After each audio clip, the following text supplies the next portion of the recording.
The office air was heavy, buzzing with a drone of fluorescent lights and the faint bitterness of stale coffee drifting from a break room.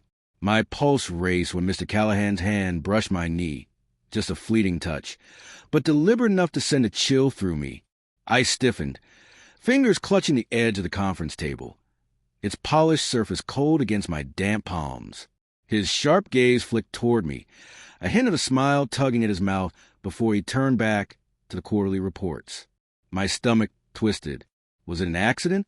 I wanted to believe so, to dismiss it as clumsy coincidence. But the way his eyes had lingered on me earlier, the two long glances at my blouse, whispered otherwise.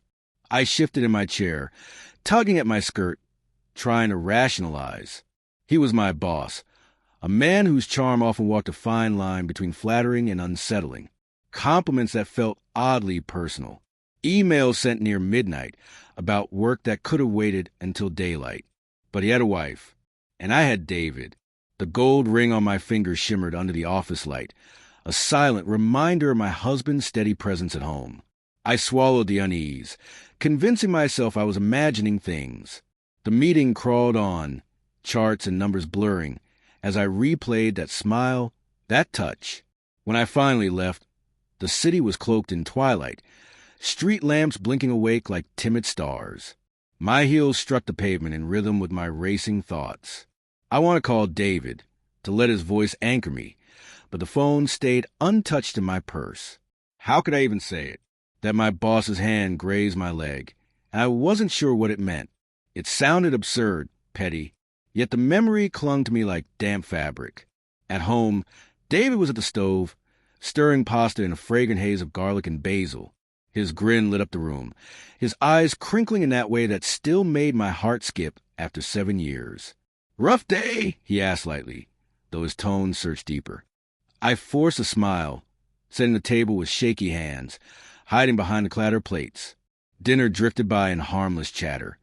His impossible client, the dog's latest mischief, his socks destroyed again. I laughed on cue, but my mind was elsewhere, dissecting every lingering look from Callahan. Every comment I brushed off as harmless. That night, I lay awake beside David, his steady breathing so different from the chaos in my head. The shadows stretched sharp across the ceiling as I replayed the conference room moment, questioning myself. Had I misread it? Was I twisting an innocent gesture into something sinister? But then I remembered the late-night email, 11:43 p.m., asking me to stay for a special project.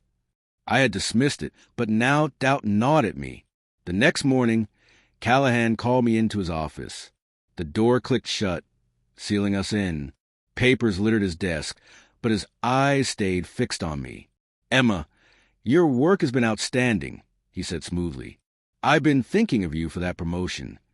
My heart lifted until his next words crashed down. It would mean working very closely together. Too closely.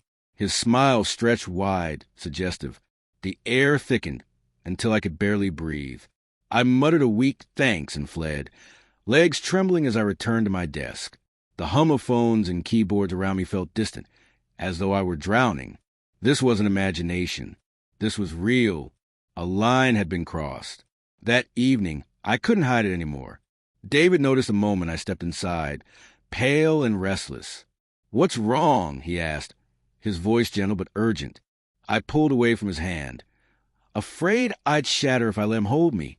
The words spilled out, broken, tangled, about Callahan. The touch of the late emails, the promotion laced with conditions I hadn't agreed to. David's face hardened, his jaw tight, but he stayed silent, listening. When he finally spoke, his voice was low and dangerous. "I'll kill him." Tears stung my eyes. "No, it's not that simple," I whispered.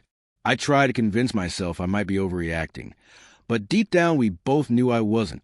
The betrayal wasn't just his touch. It was a destruction of the safety I thought I had at work. David pulled me into his arms, and I broke, the weight of it crashing down. The next day, I entered the office determined to protect myself, to confront Callahan and draw boundaries. But my steps faltered when I spotted David's car in the lot. My stomach dropped. He wasn't supposed to be here. I hurried inside and found him in the hallway, his fury barely contained. Callahan stood there too, his charm slipping into unease as David closed in. "She told me everything," David said, his voice steady but venomous. "You think you can touch my wife and get away with it?" The office hushed, curious eyes turning. Callahan stammered, his polished mask cracking. I wanted to stop it, to intervene, but I was frozen. Then his face hardened and his words cut like a blade. "She didn't seem to mind." The accusation twisted the air, making me feel stripped bare. Colleagues' eyes shifted toward me, some skeptical, some judging. My chest tightened as my integrity was questioned in an instant. David looked at me, searching, and for a brief, gut-wrenching moment, I saw doubt flicker in his eyes, not in me, but in us, in everything we had built. I stepped forward, my voice trembling but clear. "You're lying," I said, reclaiming my truth. "I never asked for this. I never wanted it." The silence deepened, the room waiting. And in that moment, I realized the betrayal wasn't just his violation, nor the whispers around me. It was how easily doubt could seep into even the strongest bond. David's hand found mine, his grip firm, grounding. We would face the storm together. But I knew the scars would remain.